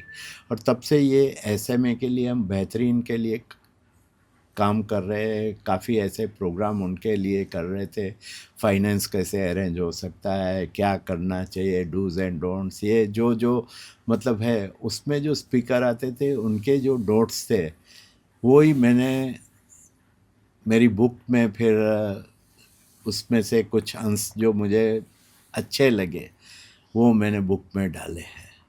वाह। और एक एंटरप्रेन्योर्स के लिए कि आप इसके पीछे मकसद ये था कि मैंने जब भी चातुर्मास मिला जुलाई अगस्त के दरमियान, मैंने काफ़ी लोगों से परिचय किया। मतलब हमारे गांव के लड़के थे जो डबल ग्रेजुएट थे, व्यापारी के लड़के थे, लेकिन नौकरी कर रहे थे। तो मुझे लगा कि इस चीज़ पे फोकस करना कि आप अपना बिजनेस कर सकते हो, और करेंगे, आपके डीएनए में जो चीज़ है वो करेंगे, तो आप कम से कम आज एक व्यापारी का लड़का नौकरी में जाता है तो 50 लोगों की नौकरी छीनता है। राइट। जो वो 50 लोगों को एम्प्लॉय कर सकता है। तो अपना बिजनेस, अपना कारोबार चालू करो। आपने अनुभव ले लिया है 2 साल, 4 साल, 5 साल का, तो अभी आपको बिजनेस करके ज़्यादा से ज़्यादा लोगों को एम्प्लॉयमेंट के, क्योंकि देश की बड़ी में बड़ी समस्या है अनएम्प्लॉयमेंट। और आज अनएम्प्लॉयमेंट, जिस दिन व्यापारी का लड़का व्यापार करने लगेगा, मतलब अपना बिजनेस करेगा, तो ज़्यादा से ज़्यादा लोगों को एम्प्लॉयमेंट। तो ये जो दंगे फसाद जो मतलब अनएम्प्लॉयमेंट की वजह से हो रहा है, जो फ्री लोग रहते हैं वो उनको हायर करके ये सब करवाया जाता है, उससे हम मुक्त हो सकते हैं। तो ये उद्देश्य से मैंने अपनी बुक लिखी थी। और फिर उसमें सपोर्टिंग के लिए, लोगों के प्रेरणा के लिए 14 कैरेक्टर ऐसे लिए जो जीरो में से हीरो बने थे, और विदाउट शॉर्टकट। वाह। मतलब कड़ी मेहनत, ईमानदारी, ट्रांसपेरेंसी के साथ जो आगे बढ़े थे, उन कैरेक्टर्स को लिया। वो इकट्ठा करते हुए सबके इंटरव्यू, सबके पर्सनल विजिट, सबके साथ हर एक इंसान जो मेरे बुक में है उनको मैं पर्सनल जानता हूँ। वाह। और आज भी उन सभी के साथ मेरे रिलेशनशिप बहुत ही अच्छे हैं। कभी भी काम पड़ता है, गाइडेंस की ज़रूरत पड़ती है, तो उनको मैं फ़ोन करता हूँ, मिल जाता है, जो मैं लोगों से बांटते फिरता हूँ। ये मुझे लगता है सर ज़्यादा ज़रूरी है। It's all about give and take. ये जो लाइफ साइकिल है ना कहीं वो चक्रव्यूह जो है वो हाथ में हाथ पकड़ के ही नहीं, चला हमेशा जाता है ना, आप लेने वाले नहीं बनो, है देने वाले। देने जितना देते जाएंगे ना, उतना कुदरत है ना, यूनिवर्सल आपको ज़्यादा देंगे। मन की शांति भी उसी से मिलेगी। ट्रू। आज देखिए हमारे आम तौर पे ट्रांसपोर्टर्स है या लॉजिस्टिक बिजनेस है, 35-40 साल में तो डायबिटीज़, ब्लड प्रेशर, ये सब होते हैं, क्योंकि मन उद्वेग रहता है। तो ये धर्म और इस चीज़ का आप मिलाप करेंगे तो ऑटोमेटिक आपको यूनिवर्स का पूरा साथ मिलेगा। और पॉजिटिव माइंडसेट के साथ जो भी काम करेंगे ना, सेल्फ इंटरेस्ट के बिना, तो वो इल्ड करेगा और करेगा। Thank you so much sir thank you very much for coming and sharing all these insights. मतलब बहुत सारी चीज़ें हैं जो आज सीखने को मिली हैं, और मुझे लगता है कि मुझे विश्वास है कि जो भी इस पॉडकास्ट को सुनेगा उसके लाइफ में एक अलग नज़रिया डेवलप होगा और बहुत सारी वैल्यू ऐड होगी for मेरे लिए जब ये पॉडकास्ट का प्रपोजल आया, मुझे इनवाइट किया गया था स्पीकिंग ट्री में, पहला ही सब्जेक्ट दिया गया था स्पिरिचुअलिटी इन बिजनेस, और वहाँ से शुरुआत हुई पिछले महीने, और वो इतना अच्छा गया तो मुझे प्रेरणा मिली कि भाई जो दिमाग में है या अनुभव मैंने किया है, अनुभव से सीखा है, और जो मेरे विचार है वो लोगों से ज़्यादा कैसे शेयर कर सकूं, तो ये हमें बहुत अच्छा माध्यम लगा।